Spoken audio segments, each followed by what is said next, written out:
We are discussing an agreement with India for free trade between the countries and also mutual investment protection in both countries. और ये बात कर रहे हैं free trade agreement की। ये चाहते हैं कि रूस और भारत के बीच में फ्री ट्रेड एग्रीमेंट हो जाए।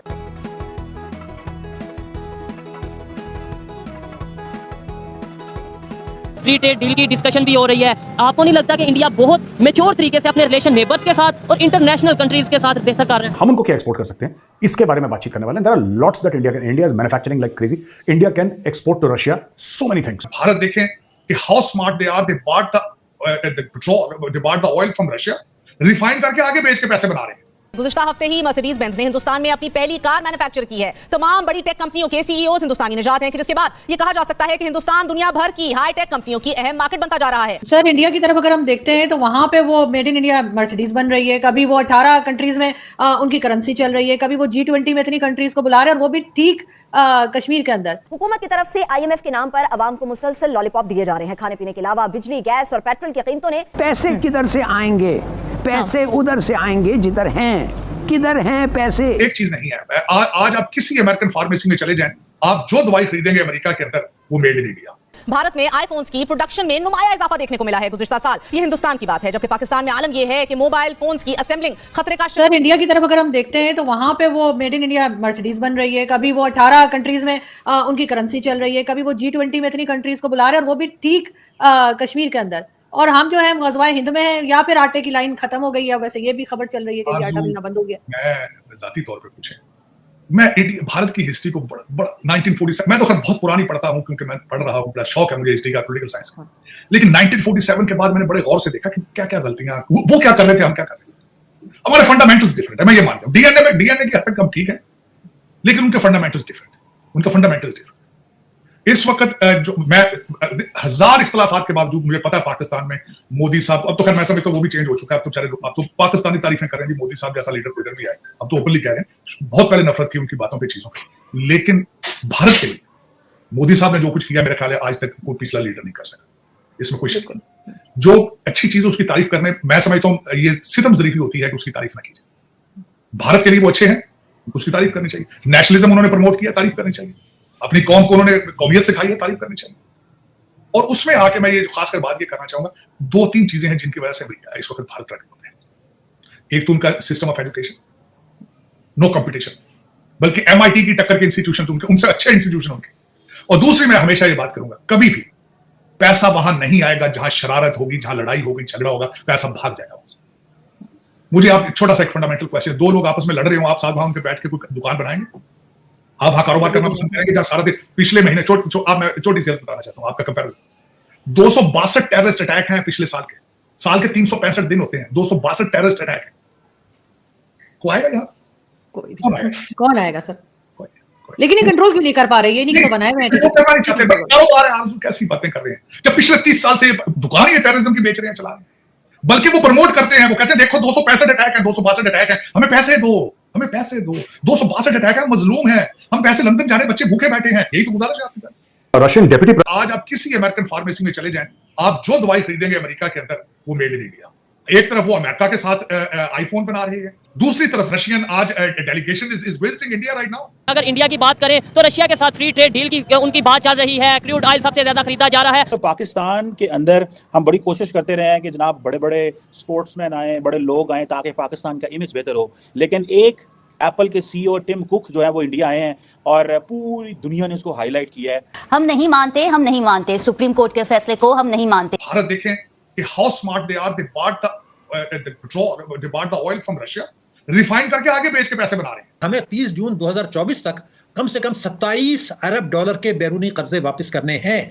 हमने देख लिया कि 1 अरब डॉलर मिलने के लिए हमें किस तरह चने चबाया गया। हम टिम कुक की बात करते हैं, आप 10% की बात कर रहे हैं, बड़े शॉर्ट पीरियड में वो प्रोडक्शन जो है वो 50% तक जाएगी आईफोन। मैं उनको नमस्कार कहता हूँ, राम राम कहते हैं। या आप डिफॉल्ट करेंगे, या आप अमेरिका से कहेंगे कि जो भी आपके हमारे मुफादात के खिलाफ हमसे फैसले कराना चाहते हैं लम्हेवार, वो हम कर लें। 40,000 मदरसे आपने यहाँ बना लिए हैं। लेकिन बाद में उन्होंने सोचा कि ये तो सारा पैसा और सारा कुछ तो इंडियन क्रिकेट को लेके आने से होगा, पाकिस्तानियों से तो सब। पाकिस्तान के अंदर हम बड़ी कोशिश करते रहे हैं कि जनाब बड़े बड़े स्पोर्ट्समैन आए, बड़े लोग आए, ताकि पाकिस्तान का इमेज बेहतर हो। लेकिन एक एप्पल के CEO टिम कुक जो है वो इंडिया आए हैं और पूरी दुनिया ने उसको हाईलाइट किया है कि किस तरह सीईओ जो टिम कुक का वहाँ पे आना और इंडिया का 7% तक एप्पल प्रोडक्ट्स की मैन्युफैक्चरिंग करना, how that is giving India an edge over the region. तार साहब, ये बात तो इस वक्त आज मैं एक यंग लड़के से मिल रहा था, वो कह रहा था कि जो मुझे इस चीज़ की तकलीफ है ये है कि हमारी उम्मीदें टूट गई हैं।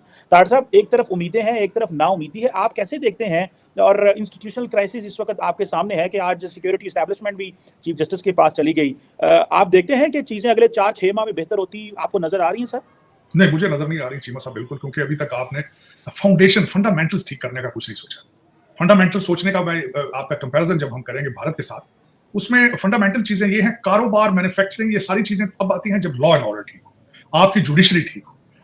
आप ये सोचें, अगर आज भी आप शुरू करें जुडिशरी को ठीक करना, लॉ एंड ऑर्डर को ठीक करना, तो आपको कितना अरसा दरकरार होगा। और उन चीजों को ठीक करने के लिए जो इंग्रेडिएंट्स चाहिए वो भी आपके पास मौजूद नहीं है। और जो सबसे बड़ा आपके पास जिसका डेफिसिट पिछले 76 साल से चल रहा है वो नेशनलिज्म का है। अब मैं वो जो भारत के हम टिम कुक की बात करते हैं, आप 10% की बात कर रहे हैं, बड़े शॉर्ट पीरियड में वो प्रोडक्शन जो है वो 50% तक जाएगी आईफोन। और उसके बाद सिर्फ एक चीज नहीं है, आज आप किसी अमेरिकन फार्मेसी में चले जाएं, आप जो दवाई खरीदेंगे अमेरिका के अंदर वो मेड इन इंडिया। उसके बाद आप आगे चलें तो जिस तरीके से भारत देखें कि how smart they are, they bought the oil from Russia, refine करके आगे बेच के पैसे बना रहे हैं।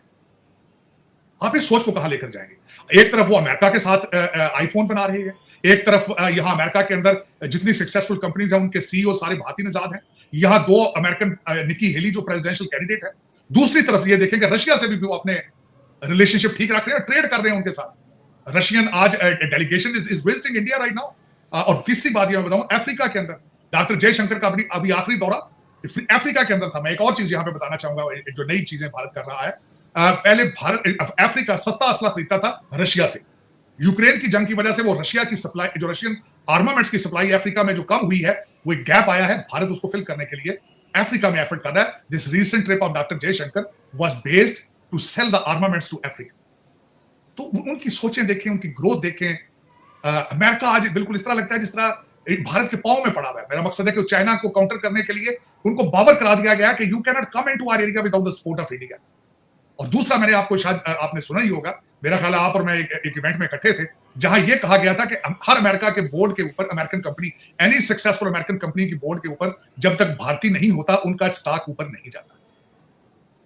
वर्सेस आप ये बताएं, दुनिया में आपने कोई मुल्क छोड़ा है रिसेंटली जहां खैरात मांगने नहीं गया आप? वर्सेस आज किस तरीके से फख्र से हमारे प्राइम मिनिस्टर ने कहा है कि सऊदी अरेबिया और यूएई से खैरात दिलवाने के लिए सिपा सालार का बहुत बड़ा रोल है। शर्म आती है ये बात सुनते हुए शर्म आती है। और ये पहला मौका नहीं है, 76 साल से आप घुटनों पे हैं और खैरात मांगना आपका ट्रेडमार्क है। आप पेशावर हो। इसी वजीर आजम ने कहा था कि मैं दुनिया के लीडरों से जब फोन करता हूं पैसे मांगने के लिए, वो मेरा फोन नहीं उठाते हैं। ये शहबाज शरीफ साहब ने कहा।